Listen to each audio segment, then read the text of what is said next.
Started. All right.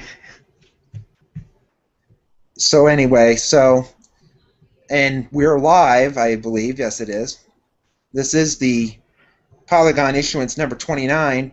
We're going to start in a minute or two when we get ourselves all prepared. Of course, I'm not. I'm hardly prepared, but I'm all.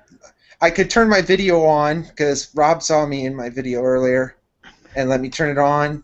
And as you can see, when I turn it on, well, right now I got to put myself up because you can kind of see me, you kind of can't. I mean, I could move the computer closer, but I mean, Yeah, that this, backlight this, is this, this, spanking you. yeah, this. I mean, I've been in this position because I'm on my floor with the laptop on the coffee table, and I'm backed up to the sofa back here, so it doesn't want to work. I might end up having to go back into my hallway like I did the first about 10 programs. It's good. And that was back when I didn't have very good lighting either, because I would have to open my bedroom door to let the sun in. Well, now it's to the time of the year the sun's gone down, so You're SOL. So anyway, so thank you everybody for joining us, either live or delayed, or it could be whenever you could be watching us. It's the 10th of October for those that may not know that, in case you're watching later. And the weather around the area, around my area, cold and kind of boring. All the exciting weather is between me and our guest. So, right. And we're on the other side of boring. Yeah, he's in the hot and humid boring. That's right. So, that's right. And that's the way it's played all summer long. Yeah, because there's been no hurricanes, and I know they named a system in the Atlantic today. Yeah, subtropical storm. Yeah, and we might talk about that because that kind of irritates me a little bit. 'Cause I'm not a fan of hurricanes, given the fact I'm in the Midwest. It's like we don't get hurricanes here. We've had, and the only thing we care about when we get a remnant hurricane is it's going to dump rain. Right. We had remnant of Hurricane Norbert from the Pacific this year. It dumped 6 inches of rain here. Norbert did a pretty good job of the O-name storm. Did a pretty memorable job. Odile or something. I kept mispronouncing. Oh yeah, that name, whatever it's called. Right. The oh my, I don't know what your name is. So they come up with weird names. So, but the remnant of Simon is pretty much the reason what's causing all the mess now. Right. So Simon is running around, so I have to put in the plugs. I'm sorry. So Simon and Simon. that predates me only for the fact that I'm in my 30s and I still remember that show. So right. But I'm sure you remember it because you're slightly older. Yes, so. I am a lot older. And Simon probably came on when I wasn't watching TV at all. Probably somewhere in the dark years before I got into the TV business. Yeah, when you were up in Oswego. Oh yeah, or probably in Houston too. Could have been there. Yeah, he was anywhere. So, but anyway, Rob Perillo's joining us, and he's the chief meteorologist at KATC. That's the ABC affiliate in Lafayette, Louisiana. I could say some Cajun words, but. Oh yeah, we're gonna quiz you on some before we're done. Les bon temps roulés. Yeah, les bon temps roulés. Okay, whatever. I don't know anything else because there used to be Cajun fests up here every once in a while, and they would always use the Les bon temps roulés, and I was like, okay, whatever that means. I know it means let the good times roll or something. That is correct. Thank you. I don't know anything. Have you had some crawfish, or do you guys call them crayfish in Iowa? I've never had it. I think they call it crawfish. Okay, good. We called it crayfish growing up in New York, but down here it's a delicacy for sure. Yeah, and of course, hurricanes can mess getting any of that up, more or less. Well, yeah, they're very interesting on how they affect not only the flora, the fauna, the wildlife offshore. Talk about dynamics. And it's very interesting outside of meteorology when you're looking at the physics and the the engineering against hurricanes and the engineering that follows hurricanes, and the engineering being Mother Nature doing the engineering. Or are the farmers up here deciding to send all their soil to Louisiana? Yeah, exactly. Which seems to happen, and that's the reason why there's becoming more and more of a dead zone. Right. Well, Especially, that Mississippi River effluent, Pearl River effluent, combine that with the lack of tropical activity, you get big dead zones because there's no mixing of the water. So you see those zones, those toxic zones, really spread out. Now, I don't know what they did this year. I know they were predicting a pretty good dead zone, and there was one over toward Florida that seemed to make an impact. But locally, I can't recall any stories really flying outside of the norm on that this year. yeah, because I mean, and it seems to occur more when there's no tropical systems, and maybe when we have a lot of rain down up here that tends to wash the soil down. Right. And we had a somewhat wet spring. Mm-hmm. Summer was very dry until Norbert came, and then because we were going back into drought. The grass was turning brown. Everything was drying up again. Corn and soybeans up here were doing okay because they were by the time it become dry, all the corn was pretty much up and covering the ground enough to keep it moist. But Norbert came, and it was like that. Everything is green again. Everything is wonderful. The rivers never flooded, because a couple of them did, especially the ones that tend to go crazy when it rains a lot. But they were so dry, and you get a lot of rain, because we had a really bad flash flood here about a week before that storm in the end of June. And that's the type of flash flood event that is going to send a lot of sediment down into the Mississippi and down into the lower part of the river basin. So, I mean, and we get too many floods around here, and it seems like, ugh. Well, we've gotten regular rain. It's been a very interesting year for us. We normally average about 60 inches of rain per year, and I think we're pushing 55 right now. As I mentioned, I haven't been on shift this week, but the numbers have been really regular. We've had an inch or two above normal for just using Lafayette as a metric. But area-wide, we've had a couple of 5-10-inch rainfalls, but that's not out of the norm. A few pockets here and there in the summertime. But I've been at my house now for 20 years. I'm in my 21st summer. And this is the first summer I can recall never bringing out the sprinkler because we'll go through a 3 or 4 week drought period where you get blazing heat and no rain and the grass starts to brown out. And this year, didn't even have to go near the sprinkler. So that was good for us.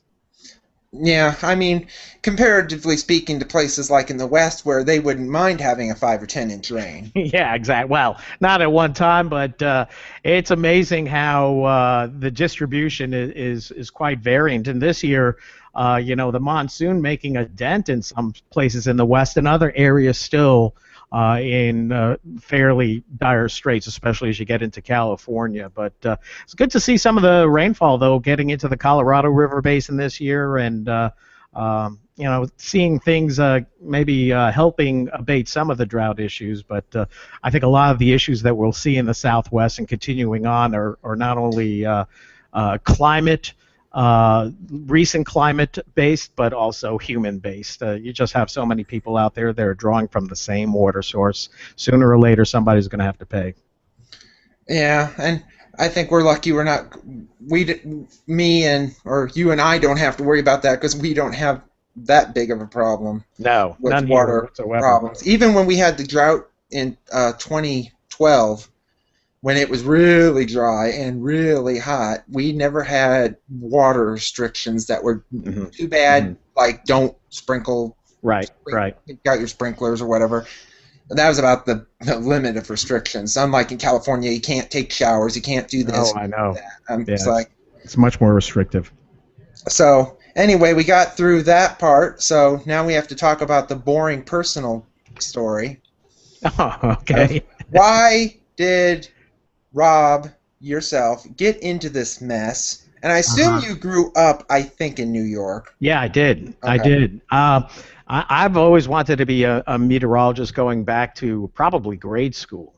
When we moved out of, I'm originally from the Bronx. We moved out of the Bronx in the mid '60s, and I can remember a pretty bad thunderstorm event. I was 4 or 5 years old, and I was really frightened by it because I mean, we had storm windows and the water came in through the windows. It was probably a a good meso event, and there may have been a tornado involved. The winds were rattling, and I just wanted to learn more about it, and kind of became a weather nerd in grade school, and I had no pension to. I didn't know what I wanted to do. I thought it was going to be science, astronaut, baseball player, like everybody else. But probably around the sixth grade, we had a coastal low coming up along the coast, and the Weather Service forecast was going for a pretty heavy rainfall, even up through Rockland County, where we lived, which is a county removed from the city and a butt to northern New Jersey. And I was talking in school, and I'm saying, I think we're going to get a couple of feet of snow because there was some cold air damming to the north. It was cold up in Albany or whatever. And sure enough, we wound up getting a good snowfall and a couple of snow days, and I was the hero coming back to school 3 or 4 days later. So then I got kind of like the bug, at least a forecast, or at least the challenge of it. And of course, then there were a couple of other storms where we didn't get a snowflake. It was a complete bust, and I'd be laying awake in the middle of the night going, oh my God, I can't go to school tomorrow. I was talking about 6 inches of snow. We're not going to see a flake. But that was early training to get thick skin for being a broadcast meteorologist. But that's how that started anyway. So then you ended up going to the place of the heaviest snow in Oswego. That's right. I was going to go to a state school, and State University of New York offers meteorology. I want to say they made it in Buffalo, but Brockport, Oswego, Oneonta.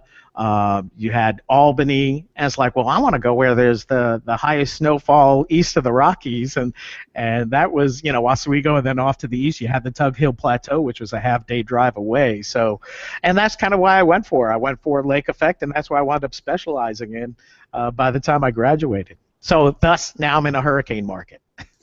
And you've been down in the hurricane market for what, 25, 30 years? Yeah, 20. I think this past year was 26 in July. So I moved from upstate New York after I graduated from Oswego. I stayed on, and I taught.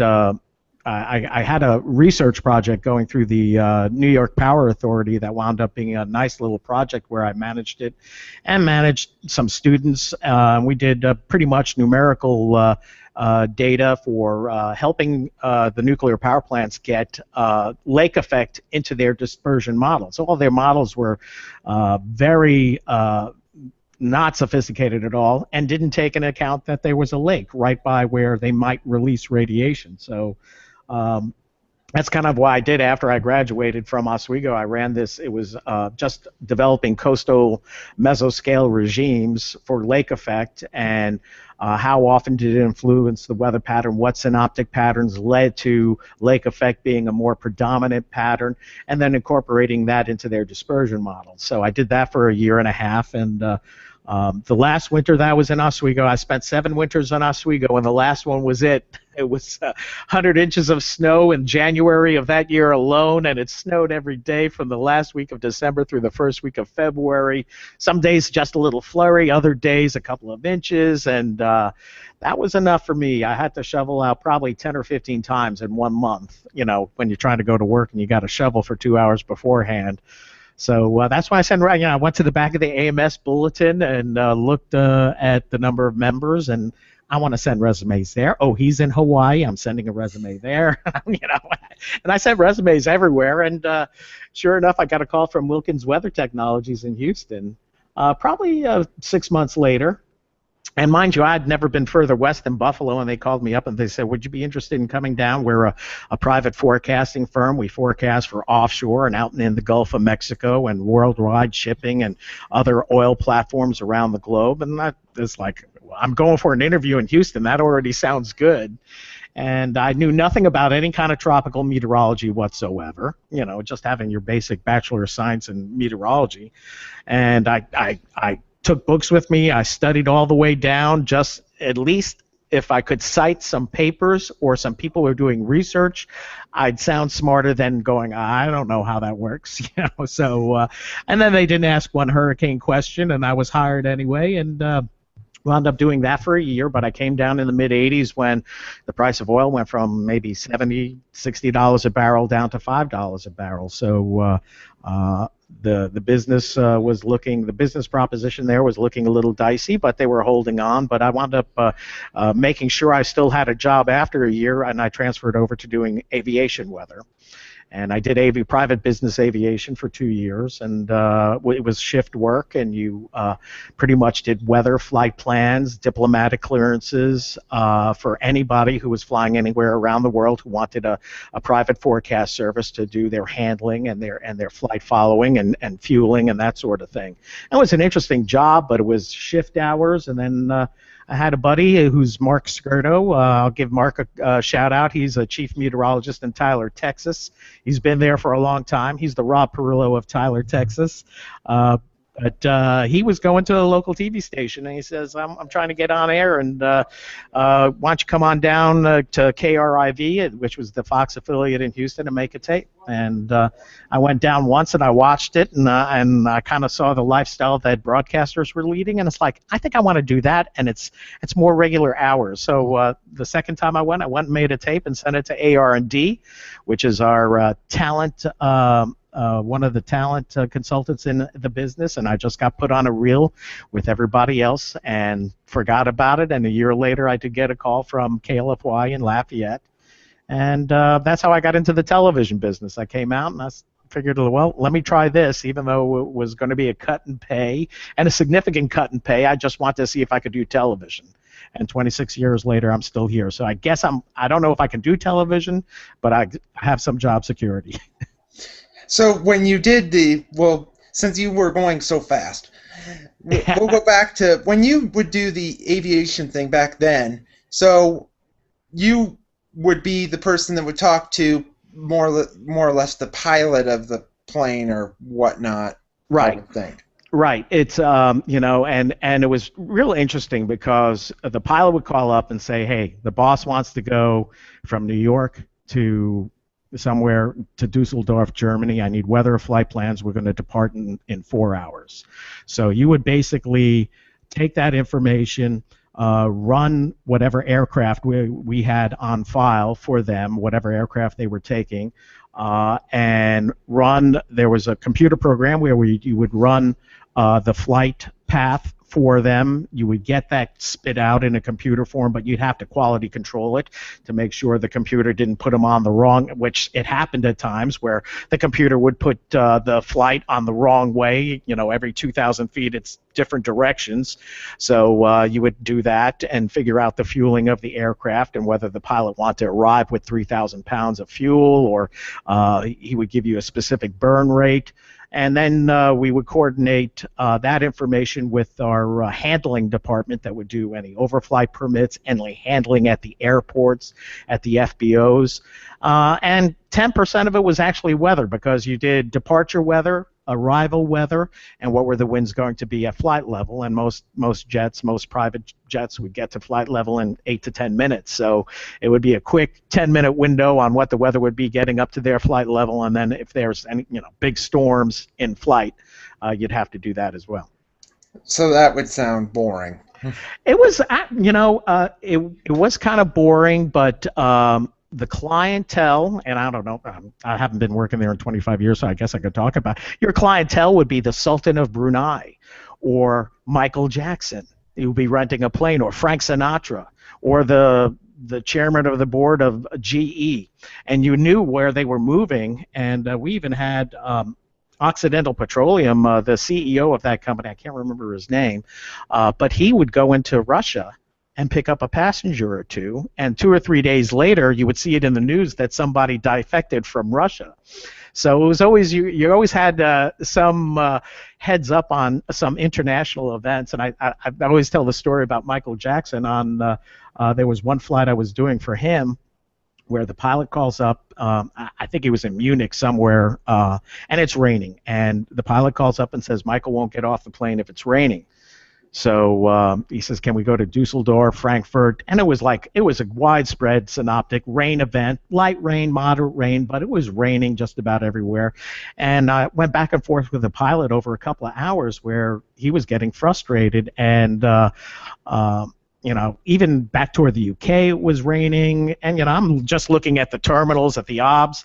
And the pilot comes back and says, "Well, where the heck can we go where it's not raining?" I said, "Well, you can go across the Mediterranean. You can go down to Cairo. It's dry. It's clear there." And sure enough, he rerouted, went there, and then the next day I see Michael Jackson's touring the pyramids on the camel. It's like, oh my gosh, I did that flight. And I sent him there. Yeah, you're lucky you didn't send him anywhere that wasn't fun. Yeah, well, and it was like after a while, it was like we're playing 20 questions. Where is it not cloudy and the threat of rain? Okay, well, you're going to the Middle East. or the Sahara. Right. And there was it was a job that you had to stay on your toes and flight follow, because you would have a lot of people that would be flying over. In this day and age, it would be different. The technology is much better, but in that day, you have to have your Libyan overflight permits. All these different countries that didn't. Some didn't allow the permits. There was a lot of politics involved, and you'd have a guy that would be in somebody's airspace, and that if you had a plane that was going over Pakistani airspace, they would scramble Jaguars and shoot you down before could even respond on whether you were there on purpose or not, or actually had the overflight permit. So you always were on your toes, making sure the clients weren't flying where they weren't supposed to be.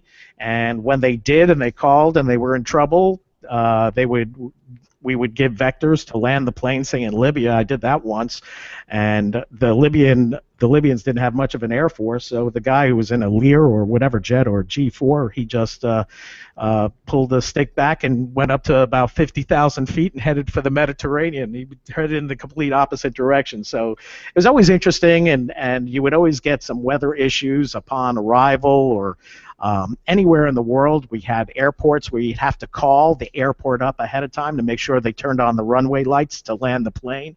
So it was a job where you stayed on your toes, and it was interesting that way. But after 8 hours, a shift of 8 or 9 hours, you were pretty much toast.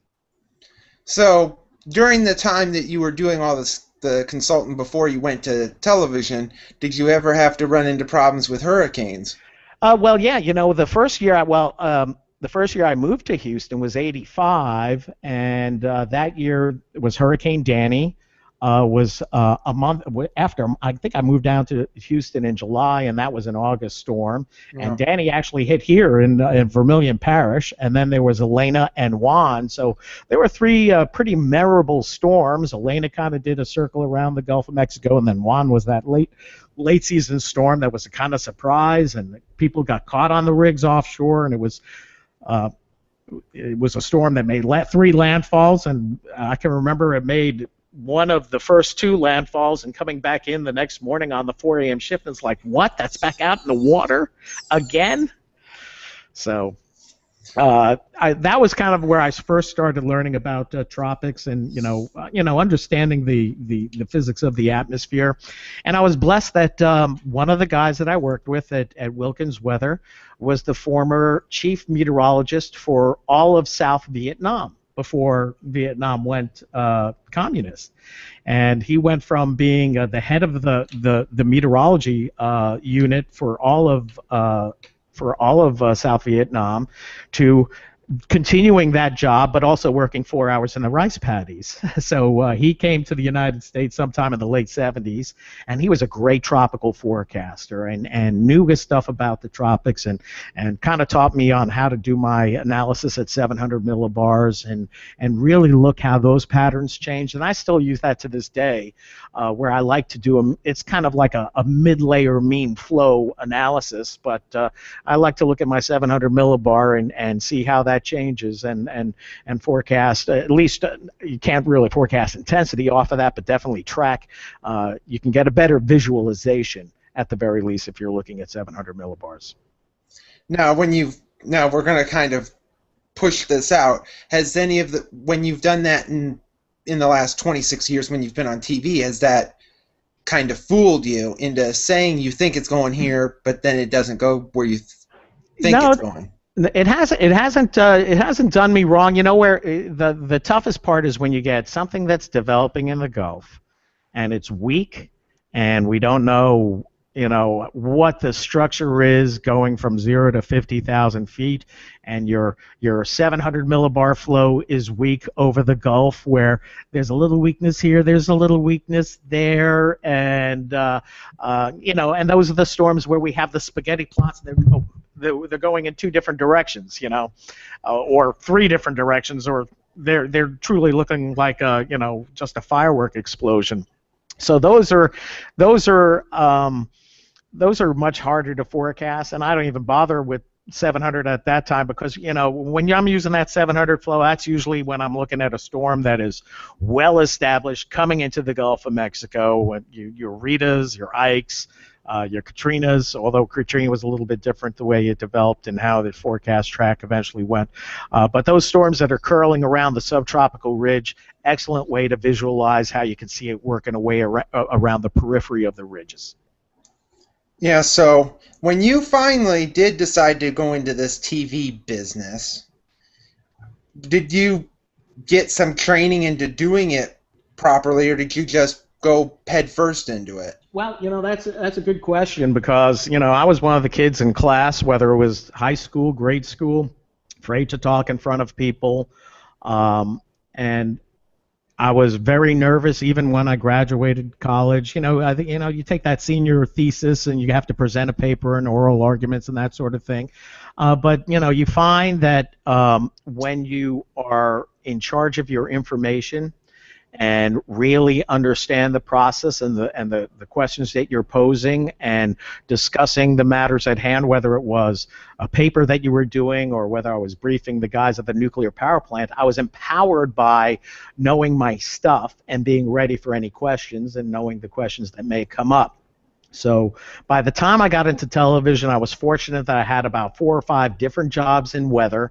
I felt I really had honed my forecast skills, so I was very confident. And I mean, whether you're briefing a pilot at air routing, they told us, you want to be confident when you're briefing that pilot, because confidence breeds more confidence, and confidence is what you need when you're flying a jet, and blah blah blah, whatever. But that I've taken with me getting into the television business. Now, mind you, I'm not the best communicator. I wouldn't consider myself a broadcaster, but I'm certainly a well-versed weather nerd who, if you ask the right questions, I'll give you hopefully an insightful answer at some point. Now, being in Lafayette, Louisiana, where you are, and you've been at pretty much both stations that are in the market, because I think it's only a 2-station market. Correct. You have pretty much a large population that doesn't speak English, or doesn't speak English as their first language. Do you run into the problem of trying to communicate, for example, like a hurricane is coming to the people that speak Cajun French, or Louisiana French, right, as it's sometimes called? Right. Well, that has changed, though, big time. When I first moved out here in the late 80s, I knew a little bit about Cajun country coming from Houston, knew about crawfish, shrimp, and crab boils and that sort of thing. And in the almanac at that time, I want to say it said maybe 35% of the people in the area still speak French, but English is more of the primary language. That, I would say, has dwindled down to 5% or 10%. When I first came to Lafayette, and when I went to KLFY, the CBS station, the morning show that was on there, the first half hour was in French, Cajun French, where the host was a Cajun French. He was an artist and a broadcaster, and he spoke primarily in French for the first half hour. And I would come in and talk about being a little unsettling. I've never done television. Okay, and I'm going to be on a show where French is spoken for the first half hour. I am definitely going to be a fish out of water.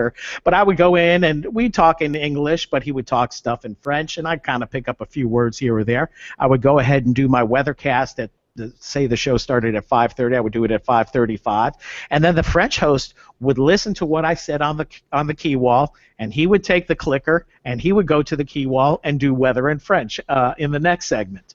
And we would air in the first half hour, 45 minutes, Cajun French videos or Zydeco videos, and really kind of preserving the culture, but a culture that also, mind you, in the 1960s and 70s, just like Hispanic cultures, they weren't allowed to speak French at school. English became the primary language, so there's a whole generation that shifted away from that.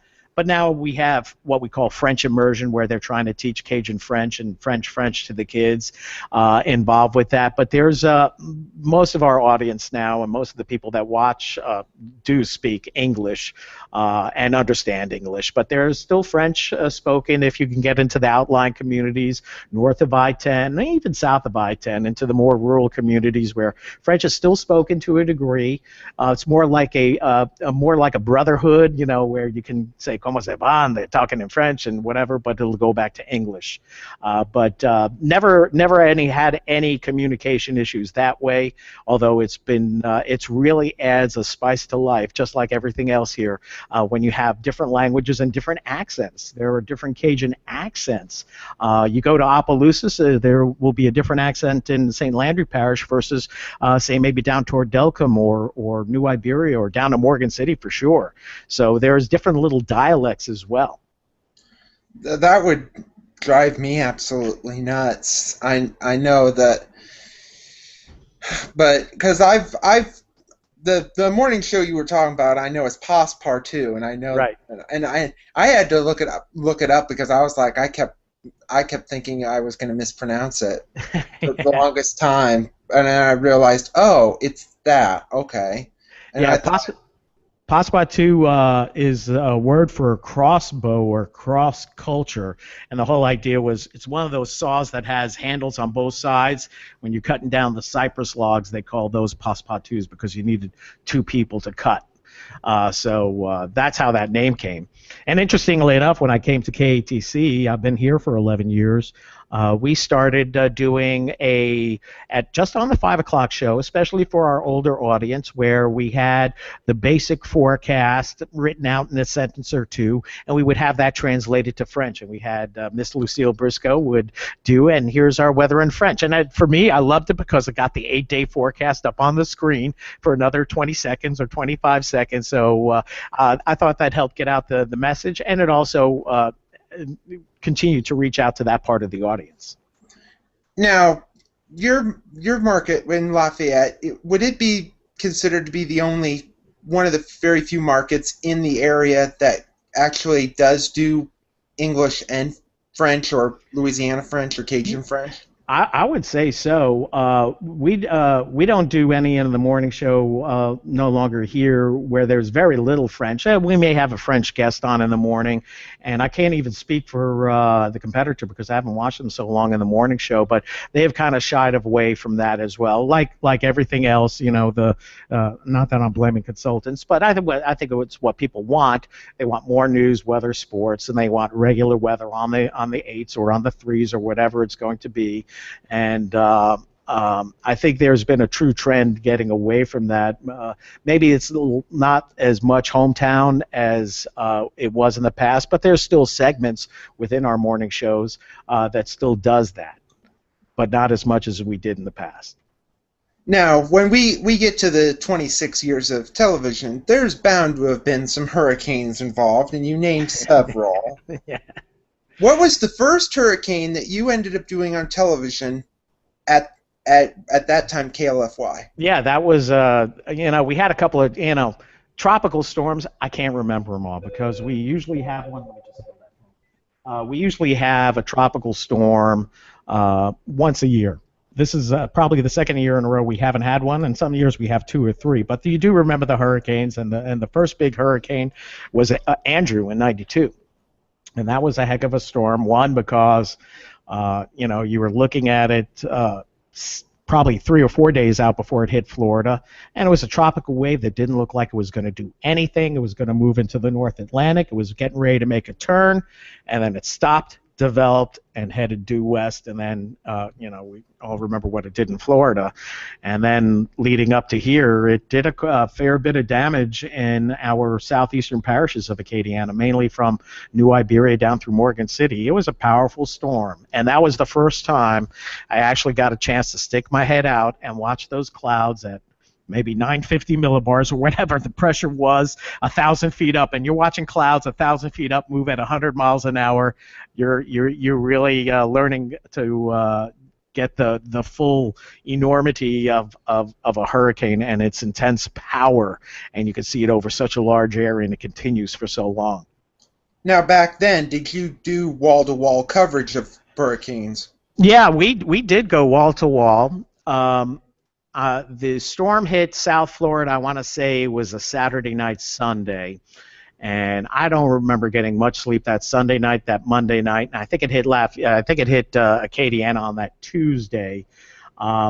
We probably didn't do wall-to-wall until the day the storm made landfall, and it came in that Tuesday night. So I think we started out on the morning show, which went to the noon show. I think I went home for a little bit while Dick Farrow, who was the chief meteorologist at that time, took some of the coverage, and I just kind of packed up my stuff at the house. And you're walking out the door, you're just putting the stereo in the closet. I didn't have much at that time, and I lived in an apartment. And then went back to work, and I know I was up for 44 hours straight. I didn't work for all of those 44 hours, but I would say probably 35 of those 44 was definitely on the air during that time. And that does make a career, too. That was the first time I was on for an extended period of time. I was in the market for 4 years, and when Dick needed to take some rest time and downtime, I was the guy. And at that time, it was just a two-man department. So you had to get your feet wet and be sure you know what you're talking about pretty quick, because it's all on you. And when you come in as a morning guy, well, the chief has to worry about all that other stuff. Well, guess what? When the chief has got to take some sleep, it's your problem. So you and Dick had to do the whole thing on pretty much little, if any, sleep. Yeah, and it was but you don't even notice that. And well, when I was younger too, it's a lot easier than when I'm in my 50s now. But man, the adrenaline is going and going and going, and then even after the hurricane hit and everybody had lost power, whatever, and it's time to go home, we're broadcasting to nobody because power's out everywhere, and our signal may be compromised or whatever, or audio. I can't even remember if we had any damage with that particular storm. I don't recall. But the next day, you go home. I couldn't fall asleep because I've been up for so long. And the next morning you get a call from the news director, hey, you want to go on a helicopter ride to see the damage? It's like, heck yeah, let's go. And there goes the next day. And that next day, I think we even had severe weather, and it was hot. It was 97 degrees, and got a chance to survey the damage and shoot the video, and it was pretty cool because I was in the it was a medical helicopter, so I was actually in the gurney seat, but strapped in sideways and had my feet out and shooting the video, whatever. But both Dick and I wound up getting pretty sick that day because it was hot, and then the helicopter pilot flew a couple of parabolas on the way back because that was my first time on a helicopter, and I thought that was pretty cool until I couldn't hold down my food anymore. So, but it made for an interesting period, and that was one heck of a storm. That was a storm that redefined a lot of southeast Louisiana, really raked the Atchafalaya Swamp, and you see how long it takes for the swamp and the coastal marshes to regain some of their mojo after a hurricane comes through. And in some spots, it takes more than 5 years, especially for some of the flora and fauna. So you have, and yeah, I'll get it out. So then after Andrew, it seemed like there was a couple of years, a lot of the Gulf Coast storms would be like the eastern Gulf Coast. Yeah, they were sort of not wanting to hit Louisiana as if, we don't care about Louisiana. We just want to hit Florida or Alabama or Mississippi. Yeah, they had a number of storms there. I want to say there was a couple of South Texas storms as well. Yeah. And we had a couple of little minor issues late 90s. But overall, it was interesting. It was a relatively quiet period. Then 85 was a busy year. Then 92, then it was kind of quiet. And then 01, we had the outer rain bands of what was tropical depression, storm, and tropical disturbance, Allison, where there were some spots in Acadiana that got just as much rain in Houston. Maybe not all in one day, but over a 7 or 8 day period, we had areas that had accrued 25 to 30, 34 inches of rain. And in very low top convection that probably didn't top out more than 22 or 21,000 feet, but tropical rain bands that just persisted. And in between, say here in Lake Charles to Houston, you had sunny days, you had not so sunny days, but days where that circulation really kind of kept us on our toes. And anybody that ever asked me what's the worst storm you ever worked in, it was Allison, just because every day I woke up knowing there was going to be some place in our DMA that was going to get 10 inches of rain in a heavy rain band. And every day we had a 5, 10, 15-inch rainfall, and a couple of those days were really bad for some spots in and around Acadiana. And of course, down there, when you get 5 to 10 inches of rain or more, it's not like up here where it can just float away and it's gone. It goes into the swamps. It doesn't. It disperses very slowly. Well, yeah, the ground is like a sponge. On a good year like this year, you go anywhere in Lafayette, you go into open farm country, you start digging down, in about 3 feet you'll hit water. So that's about it. The water table's 3 to 6 feet. That's why when you go to our local cemeteries, you see all the crypts are up above ground, because you can't bury them down below because they'll tend to float up. So when we do have these heavy rain events, our lack of elevation becomes a real issue. So when flooding occurs, it's widespread. And it's not just where the creek runs or where the coulee runs. It's water finds the lowest spot. And we have a lot of low spots. Lafayette, just to give you an idea, is about 30 feet above sea level, and it's a very slow gradation all the way down to the coast. So eventually runs down to the coast, but if you see heavy rains that occur in central Louisiana or central portions of Acadiana. Now, mind you, for your listeners and viewers, I'm in southern Louisiana. I cover the southern half of the state, mainly west of the Atchafalaya Swamp to the Texas border. So when we get those heavy rains, it'll take more than a week for some of that water to go down, and some of the big rain events up to 2 weeks. Yeah, so, you could have... Now, when we get, like, the heavy rains here, unless it's like the 93 flood or the 2008 flood where it's flooding every river and whatnot, but like I said earlier, when we'd have, like, our flooding and it just goes away, well, when it's like at the hill, it's going down fairly quickly because right now, if I was to guess my elevation, I'm at about 850 feet above sea level. And the river, there's a river about 2 miles away, it's probably at about 800, so I'm probably 50 feet, maybe 75 feet above the riverbed. Right. There's a ridge about a mile to my north that's over 1,000 feet in elevation. So between 3 miles, it's like it goes straight down. Right. And I'm sure with flash flooding type events, when you get 10 inches, it's not like rushing water, because where is it going to go? No, it's going to go very far. Yeah, our flash floods are just, they start down and come up quickly. The river that runs through Lafayette, it's called the Bayou Vermilion.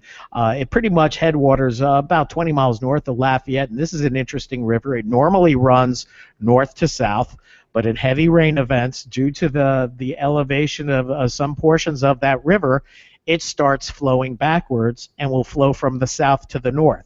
And then it fills up into a swamp that's out by the airport, and once that swamp is filled, then it starts running back down to the south.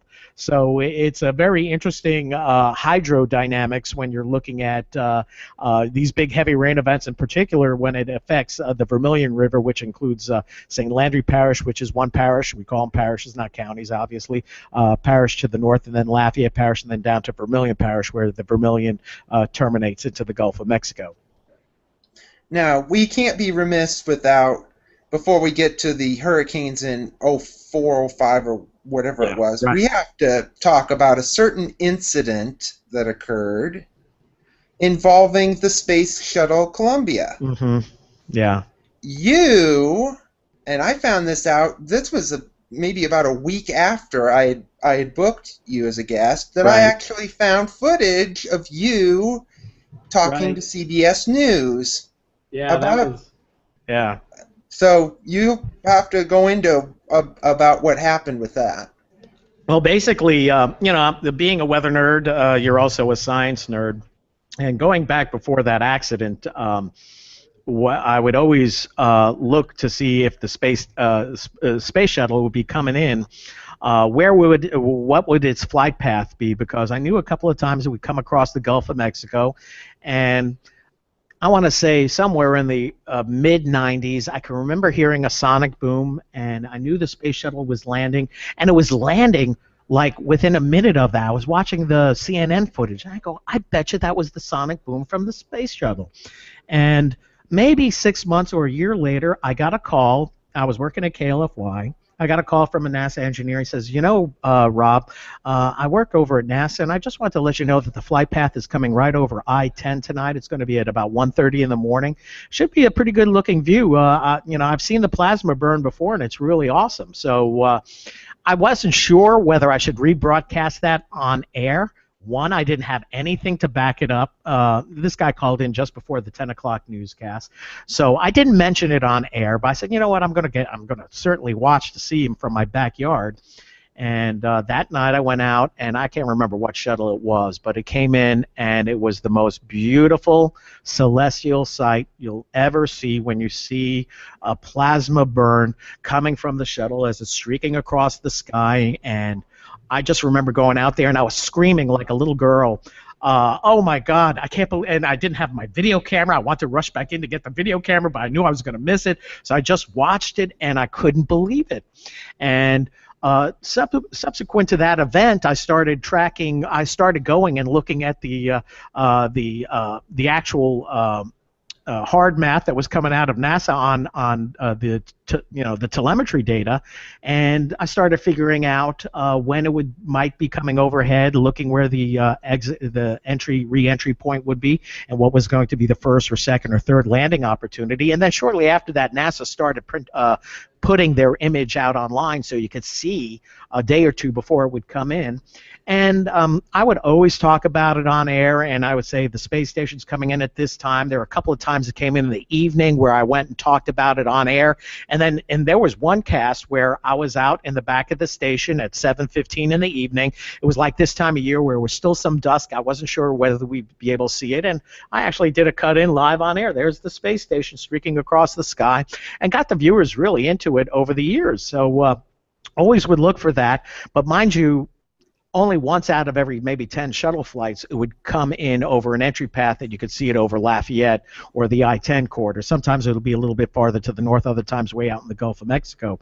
And you would hear the sonic boom after it passed by, and roughly 30 seconds before the wheels are touching down in Florida. So that was always cool because you could see it, then you could see it on TV, and then you heard the sonic boom just before it landed. And I would calculate that it was overhead roughly when we could see it, starting at about 200 miles altitude. But by the time it passed us, it was down to 50 miles in altitude. And that one morning I guess that was in early February, Columbia's coming in. It was going to be an early morning deal, and it was going to be just after sunrise or right around sunrise time. So I didn't think we were going to be able to see it too well. And I went out that morning just outside of my front of my house and was setting up the video camera, and I got a beat on, I could definitely see something, and I focused, and what I focused on, it was all spreading out in different directions, and it was kind of blew me away because I knew immediately what had happened. And from there, I couldn't believe it. I looked at the video. It's like, oh my God, I think I just saw the space shuttle explode. Because you could see debris going out in every different direction, and this is still a couple of 100 miles away, but you could see all the different debris and the smoke paths behind it, and then the sonic booms followed shortly behind that. And I wound up calling up my media contact at NASA because I had a number for NASA when I would call to find out what the opportunities were going to be before they started publishing those landing opportunities. And I called the media room. And I identified him, identified myself who I was, and that I think I just saw the space shuttle break up. I just want to let you know that I have a visual on that. And it was pretty sobering because I could hear chatter in the background, and then there was silence, and there was nothing from the other end, and I know they were in shock. And I said, "Sir, are you still there?" He says, "Yes, we are. Thank you for the information," or whatever, and we kind of ended the conversation right there. And then I started watching. I had CNN on, and I saw Miles O'Brien was on that day, and he was talking about it. And he's like, about 5 or 10 minutes after that, he's like, "I think there are some problems with the space shuttle, blah blah blah, and whatever." And then obviously it became a big. So I called my news director during that time. I said, D Stanley, our news director. I said, D, I think I just saw the space shuttle explode, and I have it on tape and whatever. And then I was watching that, and I don't know, CBS was doing something, and I was with a CBS affiliate, and they were doing something on it, and they had all sorts of misguided information. So I said, "Oh, let me call CBS Network and tell them what the deal is." So I actually called them, and then the calls started coming in the other direction. And then at one point, I was on the phone with Dan Rather on my cell phone, and CNN with Miles O'Brien on the other, back and forth to the office, voicing over my video that we had a reporter pick up and upload it to network. But it was kind of a crazy, you never know when you're going to wake up and see an historical moment. It was horrible because there were 7 lives lost. It was a terrible United States tragedy. But it was also very interesting being a witness to that historical moment and looking for it, and unfortunately seeing something that you never thought you would see. Did you actually think during that time that you're going to be more famous for something you pretty much didn't want to see? Yeah, exactly. You always think, not that I have delusions of grandeur or whatever. You think you're going to make network television covering a hurricane, and you're going to be comfortable doing that because you know what you're talking about, and you're in the zone when something's coming on through, and you may even be too busy to talk to somebody at network at that time. It depends on how things are going, but usually your local station will want you to do a network hit. Yeah, and then you're doing something that's for completely just being a weather nerd. And it was interesting the way it played out because I felt like I took some ownership in the story. Not only did I witness it, but while I was on the phone with the guys at CNN and CBS, John Bernier out of WRIC, who was a sister station, young station in Richmond, Virginia, he sends me an email and says, "Dude, check out the Doppler radar. You can see the debris on the Doppler coming out of the Shreveport Doppler." And sure enough, it's like, "Oh my gosh, look at that!" And I fed that to CBS and try to explain to Dan Rather over network on what we were looking at. He kept on calling it a satellite image, but it was actually a Doppler imagery. But you could see the actual debris trail, which made it finally when they were searching for the debris afterwards, it was much easier to track where that debris went based on the reflectivities that we were getting from the 88Ds at the time. So in turn, it became a weather story. Yeah, well, we kind of not by me trying. I wound up enterprising it that way, and also talking about it much more comfortably when you can talk about this is the radar. The radar sends a beam out. We're getting reflectivity, and the bigger the particles, the stronger the reflectivity, and you can see a definitive start of that plume of debris that landed across much of Louisiana into Mississippi and eastern Texas, for that matter. So we're going to get off of that sad story and go to more sad stories with more hurricanes. 2005 was not a good year.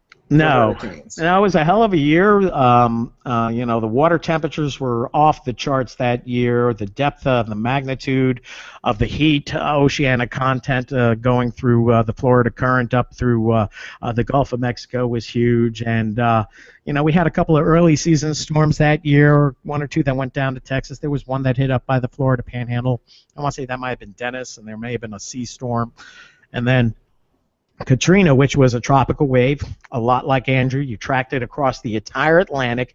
Didn't look like it was going to do anything for the longest time, but it was still hanging on. A couple of days we thought it was going to be eradicated by upper shear, and then boom, it hits the cycle. goes across South Florida, and then we all know the story over southeast Louisiana. That was a horrible storm in a number of different ways. And when a storm hits is very important. If a storm's coming in on a weekend, not good news, because you're leaving Thursday, Friday, you're not too sure what the forecast path is going to be, and then Sunday it's a big surprise. And I can remember I was working that Friday before Katrina, but I was actually out in the field doing a promotional campaign for football. And I really felt uneasy being away from the weather department because, you got a hurricane, it's going to hit South Florida, and it was still on the Atlantic side. It wasn't a pending threat, but those model runs that Friday afternoon, there was a big shift from west coast of Florida, South Florida, to the Florida Panhandle. And it's like, uh-oh. And then successive runs, we see how, the forecast track went farther and farther to the west. And, it's a storm that came in on the weekend where people were coming in. We had people out in the field that Friday coming in, and that Friday night at 10 o'clock, I said, this thing looks like the latest forecast track has taken it to New Orleans. And we actually had a crew in New Orleans that week. And I said, hopefully you took some pictures because it's going to be rocked over there. It looks like it's going to be a major storm perhaps, and it's going to go right up that chute. But, a lot of times, and New Orleans residents also were the same. We had Hurricane George. We had a lot of storms that go through there, but not the type of storm surge dynamics that were going to overwhelm the levee system. And sure enough, if you remember back to Betsy in the mid-'60s, very similar or worse flooding, as many New Orleans residents will tell you, as compared to Katrina. Although Katrina, the water stayed longer, it was very similar. And you do expect a storm once every 35 years. But unfortunately, there were a lot of people that did not heed the warnings, did not pay attention to the information, and got stuck there. And it was a horrible story because, as a meteorologist, you are charged with protecting life and property. That's the National Weather Service mantra, but I take that as well. And it was a horrible scene. I can remember I worked that entire weekend, and I can remember getting the Times-Picayune was tweeting or messaging over through the wire, I guess at that time. It wasn't really, it wasn't tweeting. But over the wire, they were reporting water is rising around Tulane Medical Center. And it was that right then there I knew the whole city was going to flood. And it took less than 24 hours to do that. And then it was a horrible story afterwards, obviously. Now, when that occurred, a lot of I would assume you went wall to wall, even though, or may not have, given the fact it was going to more or less affect New Orleans, and right. The actual eye was east of New Orleans. Correct. No, we didn't go wall to wall because it was basically in my viewing area. We do covered it through St. Mary Parish, and it was kind of a little bit of a judgment call. St. Mary Parish had about 35, 45 mile per hour winds. It's not in our viewing area, but we cover it that way. So we made sure we had a 24-hour weather presence where we were doing updates on the half hour, top of the hour. But news-wise, we didn't. We did some extended coverage during the evenings, maybe hour, 90-minute shows, hour shows at 10 o'clock instead of a half hour, mainly because we had so many people evacuating from that area here. Wasn't so much, and you always have to weigh the benefit to the viewer. Or should we be going wall to wall for our viewers here, or wall to wall for the viewers that are evacuated to here? So there was a decision made where we just did weather coverage and not extended news coverage. But then obviously the day after it became a major event, and the news coverage increased thereafter, commensurate with the disaster that was unfolding.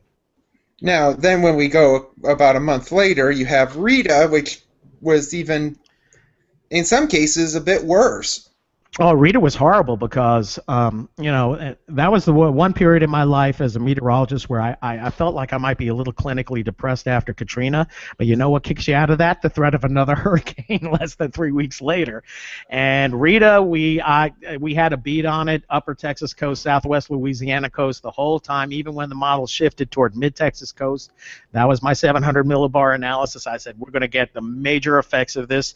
And we weren't sure what we were going to get wind-wise. We knew we'd have hurricane force gusts, but I knew the surge was going to be horrendous. And sure enough, the surge was horrendous.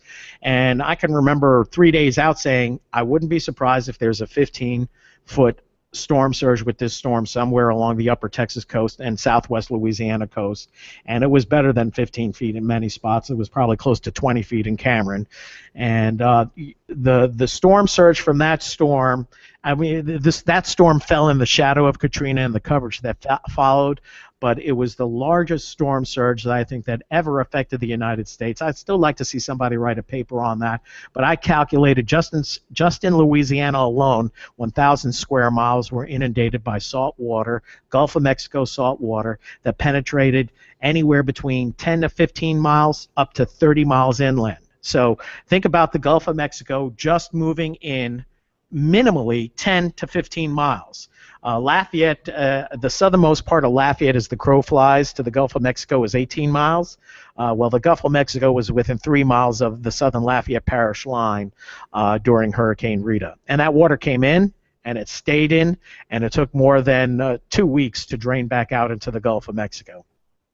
And of course, with all that salt water going into the swamp, that's not going to help situations either. No, the salt water kills everything. And it was interesting. We would drive down to the Cheniers along the coast before Rita, and the storm of record always used to be Hurricane Audrey back in '57, where we had a big storm surge with that. Probably had a Category 4 storm surge with it when it came in. And Rita was so much worse, not only because it was a larger bulge of water that made landfall, but for 24 hours following Rita, we had southerly winds of tropical storm force winds.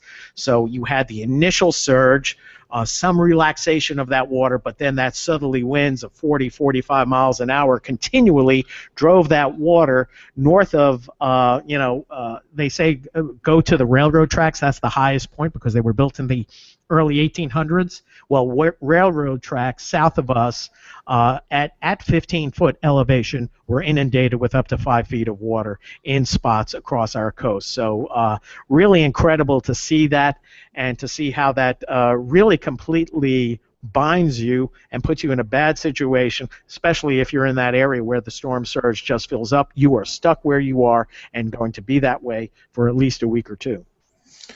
Now, can you literally say in your 26 years was Rita the worst? I would say Rita was the worst for seeing the extensiveness of the salt water's damage, but 3 years later, Ike equaled Rita in many spots, not with the amount of current-driven water, but the water rise was very, very similar. And probably the wind event for me was actually Hurricane Lily. That hit in '03 or '04.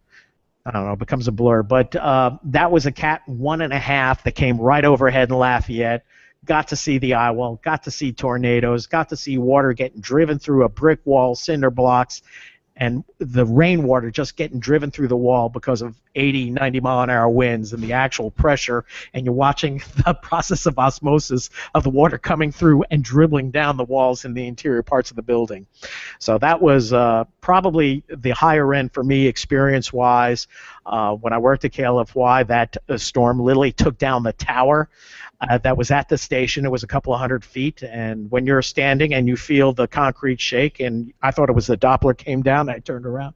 I still saw the Doppler going, but it was actually the tower that came down on the building. That makes it a little bit more exciting because then water's coming in the building. We lost our broadcast ability.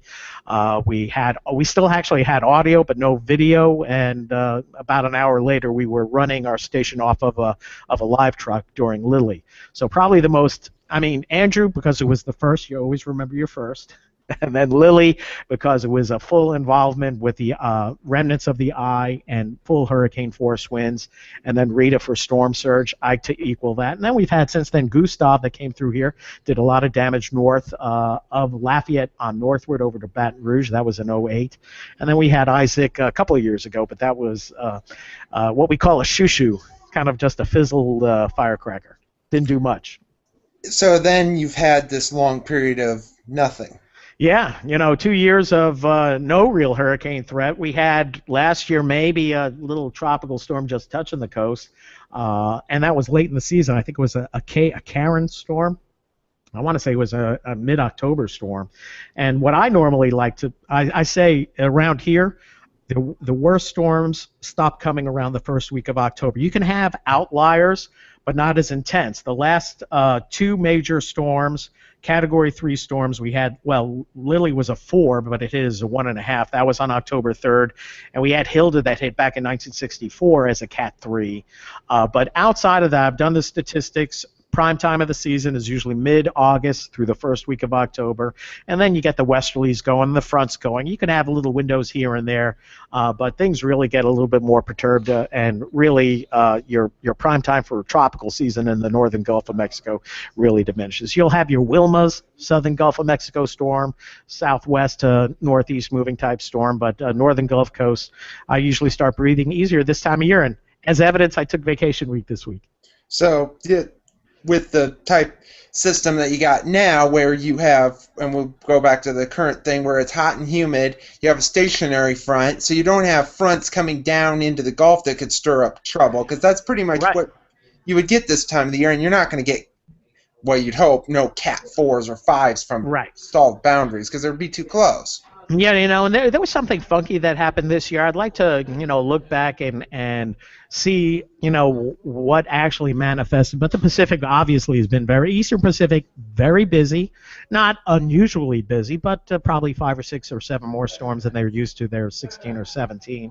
And how does that outflow affect systems trying to develop in the Gulf? And, I think you have, a proximity issue going on. Your winds are blowing a little bit higher. Then I thought we'd see something manifesting maybe a little bit more toward the Caribbean. And even when those Madden-Julian oscillations work their way from east to west, you never really saw anything manifest here locally, and even when the longer range, like the GFS, would go for something, it sure enough would manifest in the Pacific, even though it was pointing toward the Western Caribbean or the Bay of Campeche. So I'd like to know, and I wish I could really say what definitively disrupted the Atlantic hurricane season this year. And you could say El Nino-ish type conditions, higher than normal pressures, a little bit cooler than normal water temperatures, but there was something else going on as well. Yeah, like nothing. Yeah, or the Sahara dust layer, but even that started dying out. That's another area that's being studied quite heavily, and obviously we've seen the impact it makes coming with storms coming off the African coast. And then I've seen it in the opposite direction back in '95, where virtually every tropical wave that came off the African coast developed to a tropical storm or stronger. Every wave, except 2 or 3.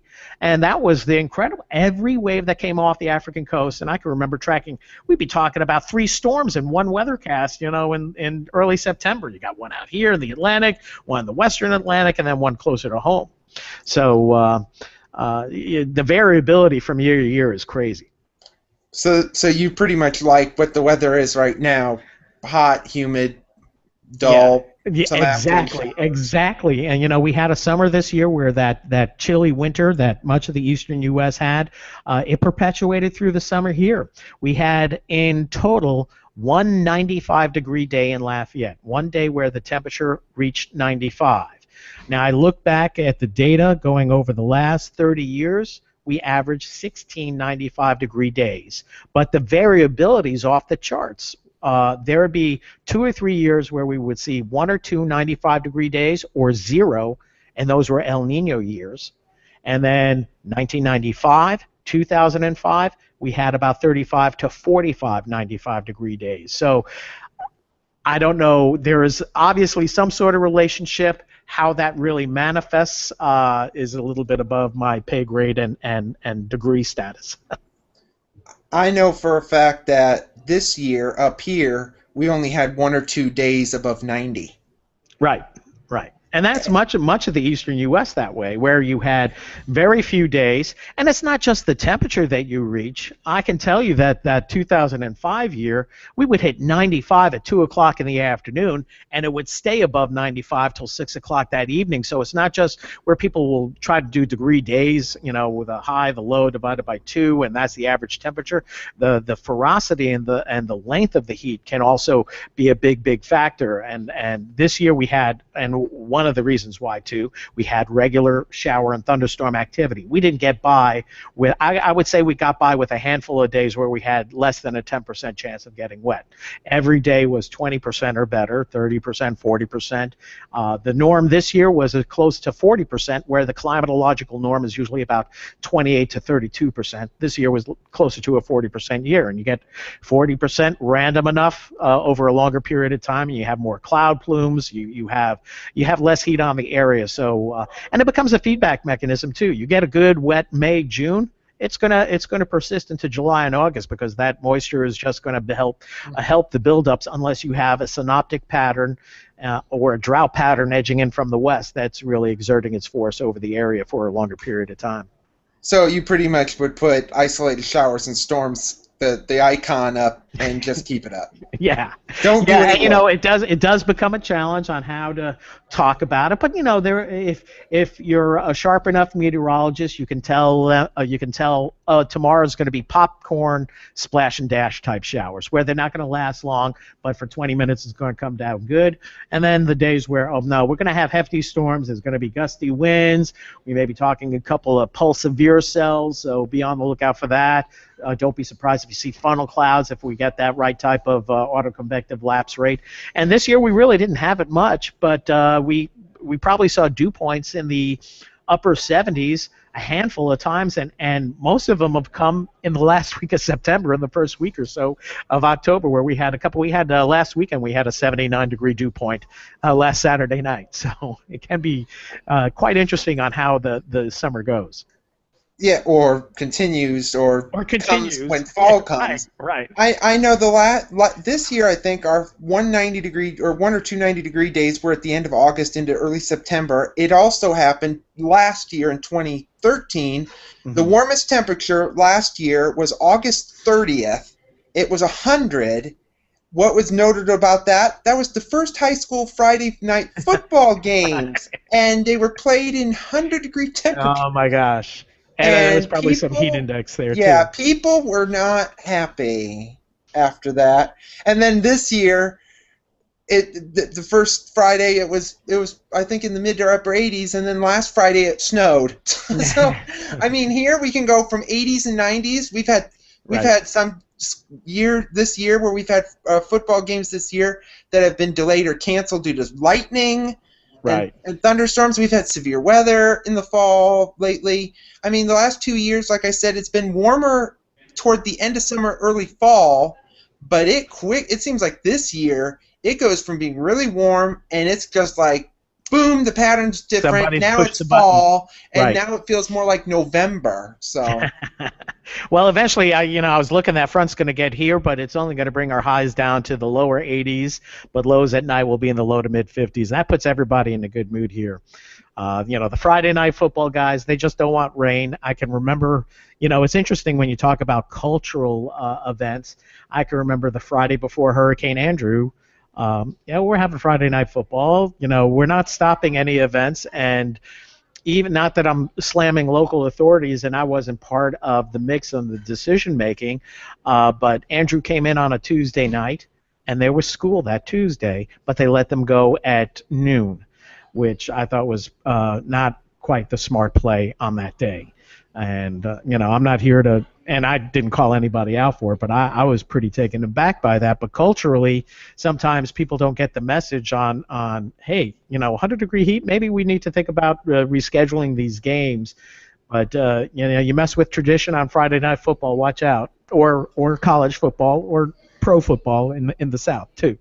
So and we're going to try to get this done because you've been on for over an hour. But anyway. Oh, I appreciate it, Jeff. Thank you for having me, by the way. But anywho, so we might have to have you on when we don't have guests. Yeah, there you go. But anyway, so because right now, and we'll get to that later. But anyway, so there'd be the thing of, we'll talk about severe weather, tornadoes, probably not too similar to what would be like up here where you get No, tornadoes and no. people would go crazy. You'd have wall-to-wall coverage and everybody goes nuts. No, you know what? I don't think we've ever done any kind of news wall-to-wall coverage for any tornado event. One, the Gulf of Mexico here, big saving factor. So 90% of all of our tornadoes, if not more, well, whatever they're EF zeros, maybe a few EF ones. Very rarely do we see an EF2. And I want to say the last big tornado that I saw on radar was following Hurricane Gustav, where we had 80-degree dew points still in the warm sector of that storm, and we had a dry line coming in from Texas. And there, we had big tornadoes then. But then I was broadcasting to nobody because everybody had no power, and I was doing stuff on the web and telling people to call their mamas and daddies up in Mamu where that tornado hit. But most of the tornadoes we see, they're weak. They're pulse severe cells that the tornado lasts for a very short period of time. When we have dew points, though, in the mid to upper 70s, and then we have some frontal dynamics or maybe a short wave coming in, then we're paying attention and we're kind of throwing the wording around more heavily. But I can probably count on one hand the number of tornado emergencies we've had in 26 years in our area. There have been a couple of other spots where we've had EF2s and EF3s, but most of the tornado activity is really squelched by the marine layer of the Gulf of Mexico, and you may have, and the dry line dynamics are also mitigated by the Gulf because as that dry line hits the upper Texas coast, it interacts with the Gulf of Mexico. And it's interesting because you'll see those interactions and the storms actually diminishing in intensity. They will diminish in intensity through about the Atchafalaya Swamp as you go to the east, and then Baton Rouge on northeastward, they start picking up again as the atmosphere recuperates initially from that shot of marine layer air, and the atmosphere starts dominating again. And then there are times where the atmosphere will over-dominate whatever marine layer is there, but it's been years since I've seen that. And we were talking before the show, a couple of Christmas time events where we've seen good frontal dynamics and less of a player of the Gulf of Mexico. And climatologically speaking, the best time for your most intense storms are right around 9, 10, 11 o'clock in the morning, and that's traditionally when we've had our biggest tornadoes around here over the last, say, decade or so. Which is interesting since ours, of course, being in what is used to be, and I'm going to call it used to be, Tornado Alley. Yeah. Yeah. That our tornadoes come. We've had tornadoes any time of the day or night, but Right. typically 2 to 8 or 9 o'clock. Right, And right. During max heating, and you got the dynamics completely there.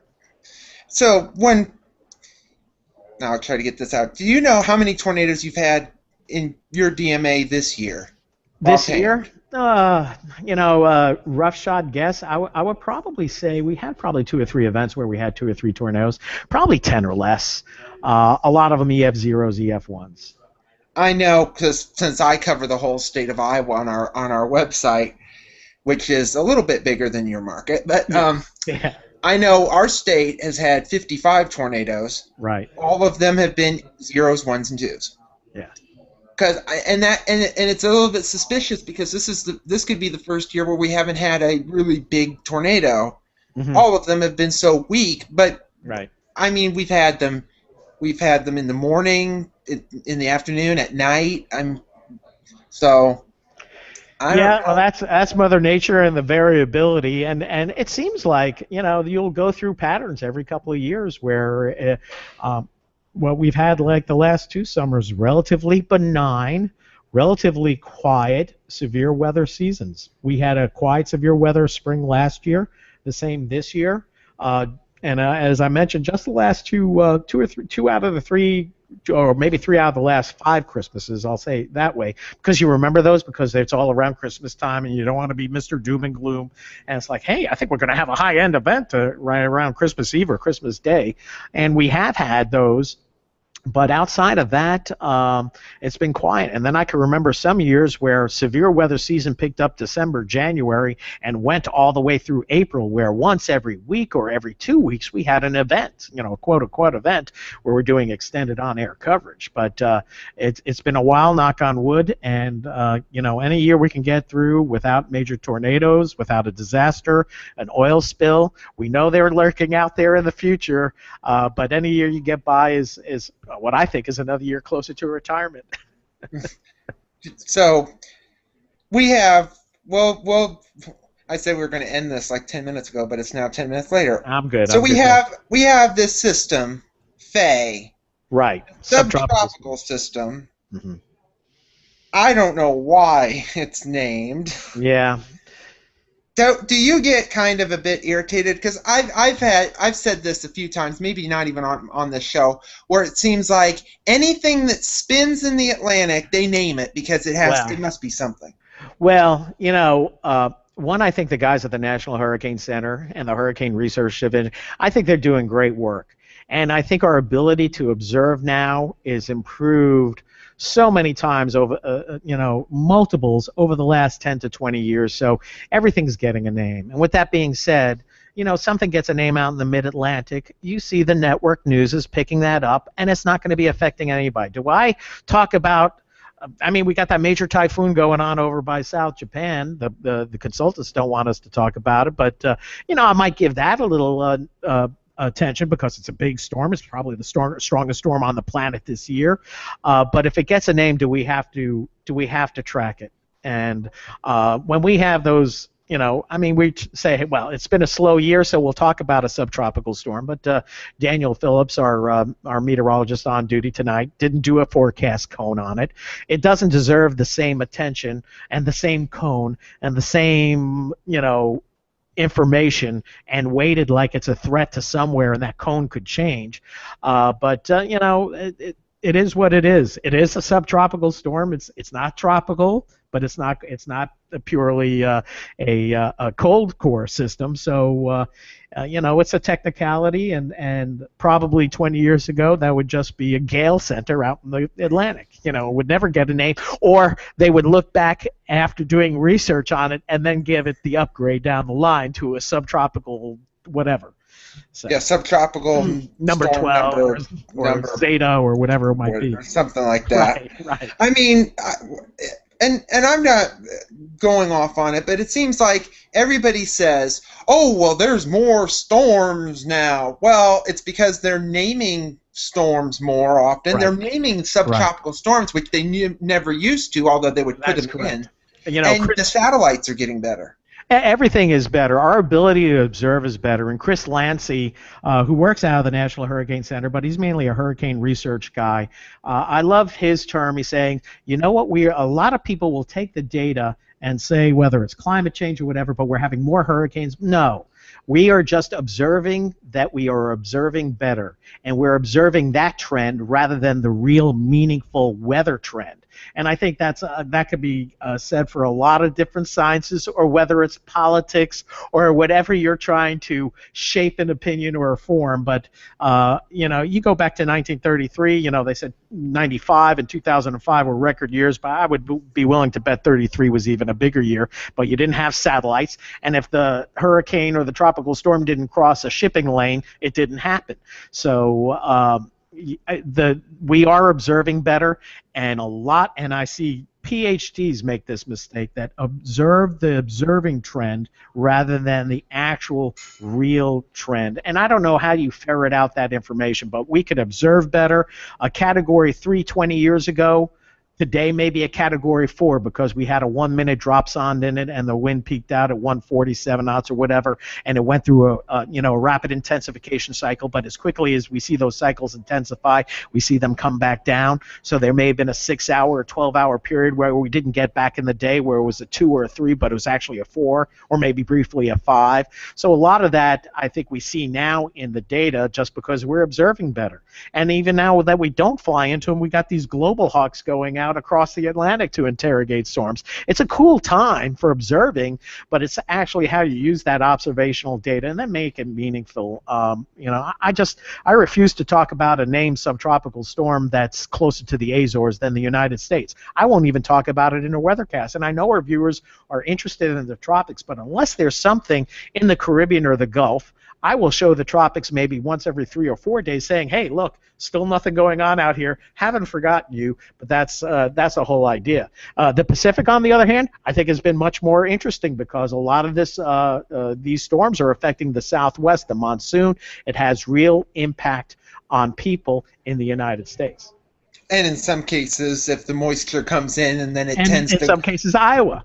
Right. Yeah, or you have the cases where some of these storms come in, the Gulf starts to open up. The minute the Gulf opens up, it's going to be on your door within an hour. Yeah, I want to say we got a little bit of Odile in that last frontal trough that we had, and sure enough, we're a WSI client. We have RPM data. We're using the HRR, the WRF, and all the QPF analysis.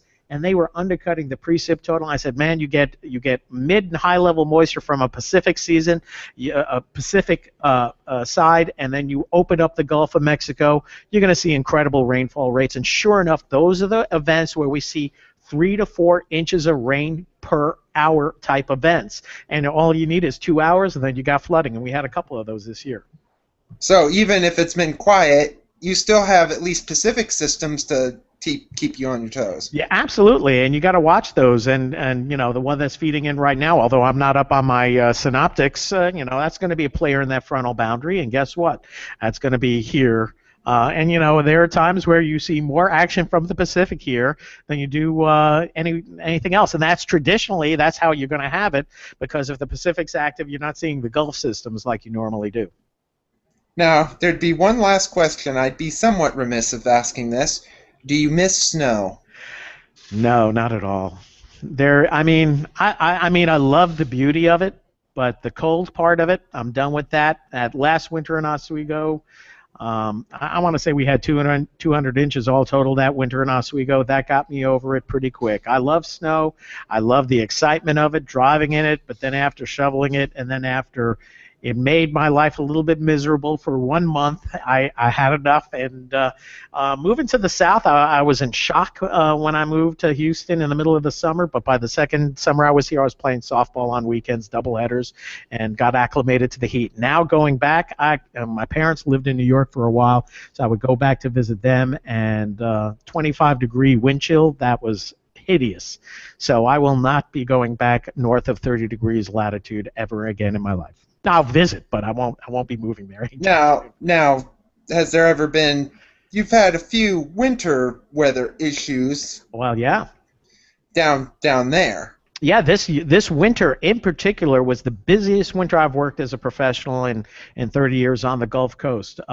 Normally, we experience an icing or sleet event once every 5 years. Just to give you some context, we average 1 inch of snow every 10 to 20 years.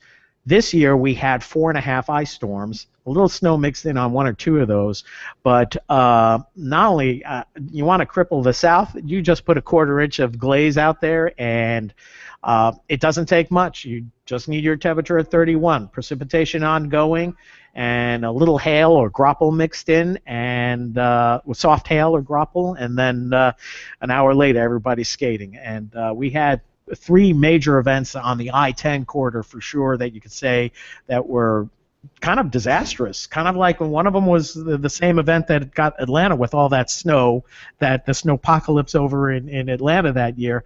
But the first ice storm, I think we had somewhat like 500 accidents in that morning in Lafayette Parish alone. Second ice storm, we had a lot less because it took people people were a little bit more prepared, but we still managed to get several hundred accidents because people after the night of the icing event thought that they could commute that morning and realized that the ice didn't melt until after 10 or 11 o'clock in the morning until the sun got up high enough. So we had a commensurate amount of accidents for that rush hour. And then the third ice storm, everybody kind of stayed pat for a good 24 hours, and then it was over with. So I assumed that it was this winter was like the we didn't forget about you. So, Right.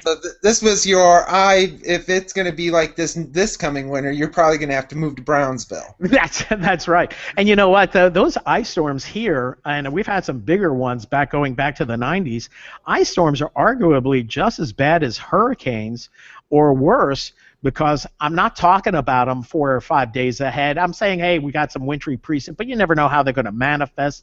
And talking accumulations here is heresy. You don't talk accumulations, and then when you get it, you don't know how long you're going to be having to deal with it, and you know, so they're and news wise and the way the information flows, they're kind of like mini hurricanes. And I worked pretty hard this winter. This winter was it in that regard was the hardest part of this job, was just working those winter storms. As will the fires tell you that, the police guys will tell you that, man, it was just a heck of a winter, and they're out there on the front lines working the streets, which is even worse.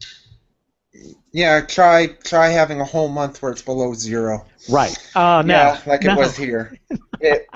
January this year. yeah, Not that's what I love about the South. I mean, we'll get cold weather, and it was pretty cold for us. It was a pretty cold winter overall, like the rest of the United States.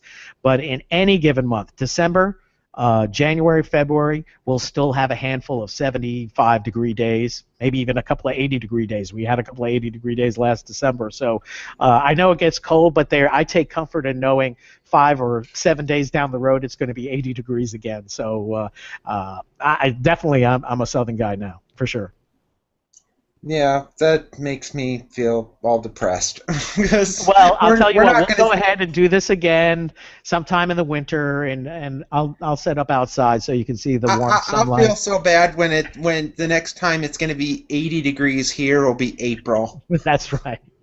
The next time it might be, well, it might be 70 next week because it's supposed to warm back up to near 70 again. And by this point, because we'll have our first freeze, Right. Everything is we'll browning. have Indian summer. Right. So Right. and Right. and here we could have Indian summer for weeks. Right. Right. We last year had our first snow on October 20 something. I can't remember what it was, and it snowed. And I was thinking, if it's snowing in October, and we had flurries Right. last Friday, which is not unheard of to have flurries in October. Early October, I've seen it snow before in early October. I've actually seen it stick in early October. Yeah. It's not, you don't expect anything, but when we're getting our first snow, which is about an inch, and then it just kept snowing, and because they were doing my roof on my apartment building, they never finished it because it started snowing and they couldn't You get would back think up. you still had a window of opportunity. My So, gosh. I mean, we had a metal roof up.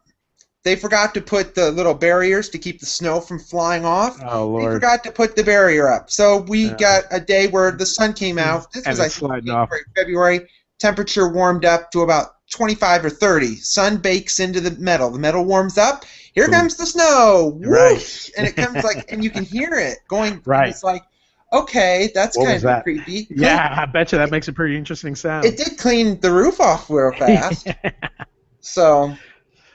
But That's anyway, so we'll do the shout outs. You already shouted out one person like 5 minutes in, but you have to shout out other people. who's that? Or like books, videos, other people, competitors. You have to just say whatever, but I'll shout out this book. Okay. I'll put on my video. Let's see if it'll still be me in the dark. I might be now less in the dark than I was before. Let's see if I'm still in the dark. See, I'm still in the dark. But let's see if I can actually do this book. The Storm of the Century about the Labor Day hurricane of 1930. Right, Yeah. Florida. Yeah. Well, Yeah. that's the one that went up through the East Coast, correct? Let me look. This was the one that went through the. Yeah, Long Island. No, that was 1938. This was 35. 38. This was the one that went through. This was the one that went through the Keys. The Keys. All right. Yeah, that was an intense one as Yeah. well. You know, my favorite book, and I just was talking to somebody about that. Isaac Storm I like that one. It's about the Galveston hurricane, and also how meteorologists perceived the tropics at that time, and how at that time they thought, well, the Gulf of Mexico, the shoreline is shallow, so we can't have a buildup of a major storm surge. Oh yeah, that's the storm, 35 storm. Yeah, went through the Keys. I think that's the one that twisted railroad tracks and everything else. That was Yeah. I incredible could show storm. pictures, but then I'd probably get in trouble.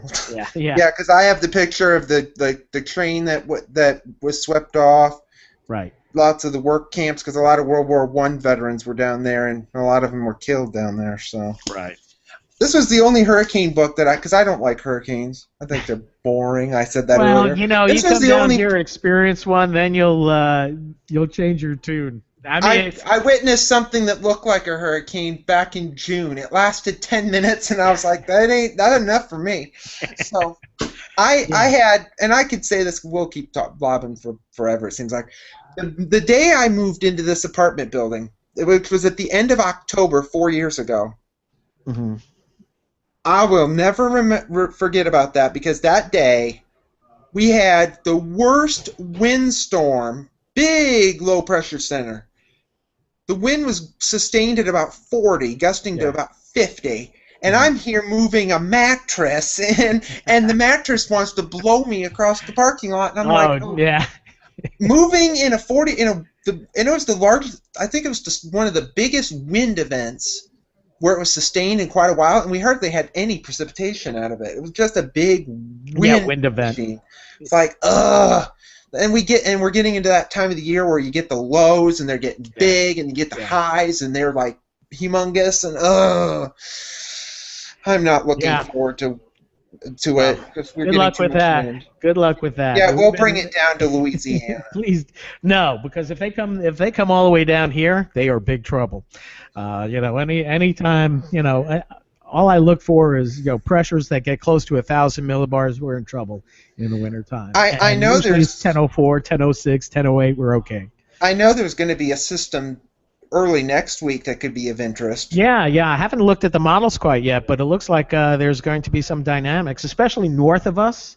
Gulf of Mexico, again, a saving factor, but we'll see how this one plays out. I got to by Sunday, I'll start looking at models again. Again, I've been off this week, and it's not it's kind of like a working vacation. I do some things for work or whatever, but what I really try to do on the week that I'm off is try to get disconnected from looking at models every day, because that's what we do. I mean, I make my living off of leveraging weather information and making a forecast. But when I'm on vacation, I guess maybe I'm older now. I really try to stay away, and I'm not too much on social media. I'll just maybe if we had the lunar eclipse the other night, talked about that and the space station passing by. But I'll kind of shy away from looking at weather. But that's why I was telling my wife earlier today. It's like, yeah, I'll be coming back from vacation to a severe weather day. That's always, and those are the ones you got to watch out for, because I hate to be on my heels. So I'll be well briefed in come Sunday night on what we're going to be expecting for Monday. Yeah. So you can shout out that wonderful severe weather. Yes, I will shout that out. I'll shout out to the guys at SPC. It's a village that, I've been fortunate. I have a great working relationship with the National Weather Service out of Lake Charles. They forecast for this area and in my entire area, so I don't have to worry about different forecast offices with different forecasts. So they're a great partner in what we do. And it takes also a great station and a great market to support meteorologists such as myself. And I've been very, very lucky that I've worked for two stations that have been good to me, and that it's an area that really values their weather information. I wouldn't say we're a severe weather market, but I would say weather is just as big here as it would be in Oklahoma City or Boston, Massachusetts, or any other market, because we're the hunters and fishermen's paradise. We have people that do a lot of outdoor activities, and it's also an area where petrochemical, there's a lot of industry, and agriculture, very dependent. Sugarcane, soybean, rice, gator farming, whatever you're doing here, very dependent on the weather. So I've been very blessed to have this job here and being serving the community all these years. You make it sound like you're going to retire now. No, no, heck no. It's a good gig. As long as we don't have hurricanes, it's a great gig. Then we have a hurricane. My fantasy, and I tell this to people all the time, my fantasy, though, is to ride out one hurricane in my backyard with a 12-pack, like a lot of my friends do. That's so far removed from my thinking process. I just want to be not a hurricane per se. I don't think I even want to stick around for 90-mile-an-hour winds, which my wife has done by herself several times.